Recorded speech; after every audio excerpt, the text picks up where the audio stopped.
नमस्कार। आज हम एक बड़े दिलचस्प स्रोत पर बात करने वाले हैं। हाँ। ये स्रोत दावा करता है कि हम इंसान मतलब पूरी मानवता एक बहुत बड़े मोड़ पर है। एक युगों का परिवर्तन, ऐसा कुछ कहा जा रहा है। अच्छा। और दुनिया भर में जो हो रहा है ना आजकल, हाँ, वो उथल-पुथल। हाँ वही, राजनैतिक तनाव, सामाजिक आंदोलन और ये मौसम का बदलना, भूकंप वगैरह, स्रोत कहता है ये सब उसी बदलाव के संकेत हैं। बिल्कुल। लेकिन इसमें एक अच्छी बात भी है।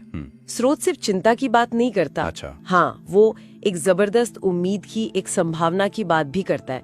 एक नई दुनिया जो बहुत सुंदर और मतलब सामंजस्यपूर्ण हो सकती है। ये तो काफी आशावादी नजरिया है ना?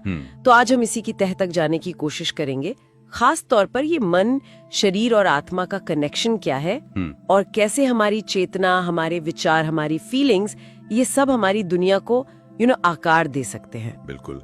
और स्रोत शुरू ही यहीं से करता है कि देखो, विज्ञान ने मन और शरीर को तो काफी समझ लिया है। हाँ, ये तो है। लेकिन आत्मा या कह लीजिए चेतना, वो अब भी एक पहेली जैसी है। मतलब हाँ, धर्मों ने जवाब दिए हैं अपने अपने, सही। पर वो सबके लिए एक जैसे हों या वैज्ञानिक तौर पर साबित हों, ऐसा नहीं है। और ये विचारों वाली बात भी बड़ी अजीब है। हम उन्हें माप सकते हैं, है ना, EEG से जैसे। हाँ, ऊर्जा के तौर पे। पर वो दिमाग में है कहाँ? कोई एक जगह तो मिलती नहीं। सही बात है। तो क्या ये हो सकता है, जैसा स्रोत कह रहा है, कि विचार हमारे दिमाग के बाहर भी हों, किसी तरह के विचारों के क्षेत्र में? हाँ, ये विचार क्षेत्र वाली बात सुनने में थोड़ी अलग लगती है। हाँ, पर स्रोत इसे रोजमर्रा के अनुभवों से जोड़ने की कोशिश करता है।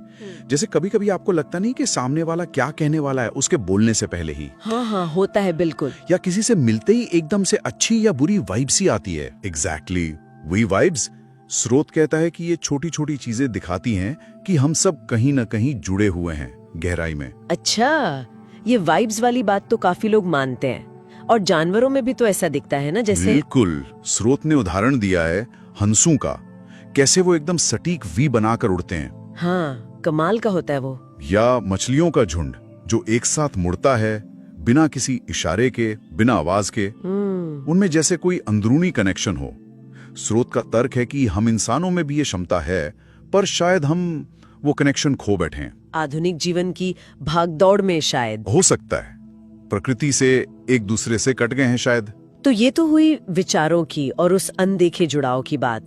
लेकिन स्रोत कहता है भावनाएं, फीलिंग्स, वो इससे भी ज्यादा पावरफुल है। हाँ, बहुत ज्यादा।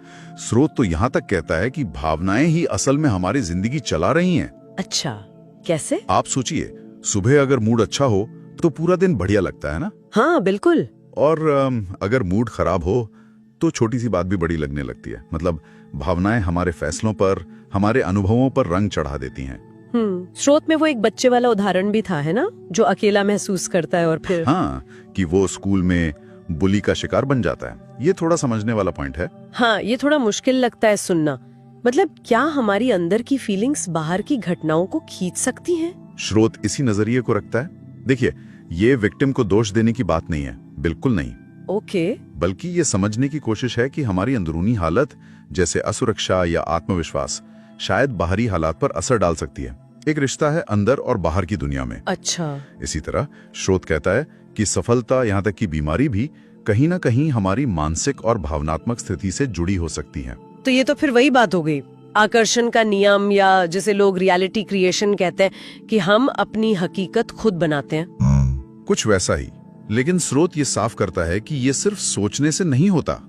अच्छा, तो फिर? ये है अपनी अंदरूनी हालत को बदलना, अपनी भावनाओं, अपने विश्वासों को बदलना, और फिर उस बदली हुई सोच और भावना के साथ एक्शन लेना, कर्म करना। ओके, मतलब सिर्फ सोचना काफी नहीं, करना भी पड़ेगा। बिल्कुल। स्रोत में कई लोगों के अनुभव हैं जिन्होंने अपने विचारों और महसूस करने के तरीके पर काम करके वो पाया जो वो चाहते थे। ये एक एक्टिव प्रोसेस है। और इसको सपोर्ट करने के लिए वो पानी वाले प्रयोग का जिक्र है, डॉक्टर मसारू इमोटो का। हाँ, डॉक्टर इमोटो वाला प्रयोग वो काफी मशहूर है। वो क्या था एग्जैक्टली? उन्होंने पानी के सैंपल्स लिए, कुछ पर अच्छे शब्द कहे, पॉजिटिव भावनाएं भेजी। जब वो पानी जमा तो उसके क्रिस्टल्स बहुत सुंदर सिमेट्रिकल बने। वाओ। लेकिन जिन सैंपल्स पर नेगेटिव शब्द या गुस्सा या नफरत जैसी भावनाएं भेजी गईं, तो उनके क्रिस्टल्स एकदम बेडौल, टूटे फूटे से बने। ओह। तो सोचे, अगर हमारे विचार और भावनाएं पानी पर ऐसा असर डाल सकते हैं, और हमारा शरीर वो तो लगभग 70% पानी है। बाप रे। हाँ। तो हमारी सोच, हमारी भावनाएं हमारे शरीर पर, हमारी सेहत पर कितना असर डालती होंगी, और शायद हमारी बाहरी हकीकत पर भी। स्रोत का इशारा इसी तरफ है। तो कुल मिला के निचोड़ क्या है इन सब बातों का? निचोड़ यही है कि हम सब जुड़े हुए हैं, गहराई से, सिर्फ फिजिकली नहीं, बल्कि विचारों और भावनाओं के लेवल पर भी।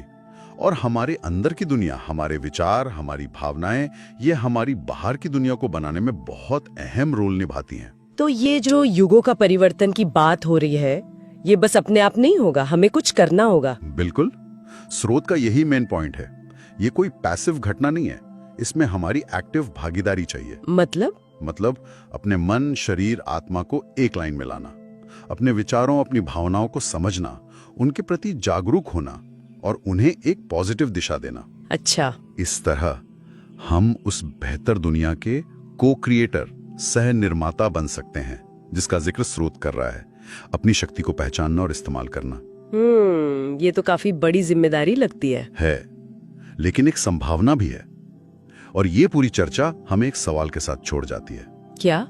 कि अगर हम सब विचारों और भावनाओं के स्तर पर इतने कनेक्टेड हैं और एक दूसरे की रियलिटी को, अपनी साझा रियलिटी को प्रभावित करते हैं, तो फिर ये जो मैं की फीलिंग है, ये जो इंडिविजुअल सेल्फ है, इसकी असल बाउंड्री कहाँ है? कहाँ एक इंसान खत्म होता है और दूसरा शुरू होता है? वाह, सोचने वाली बात है ये तो।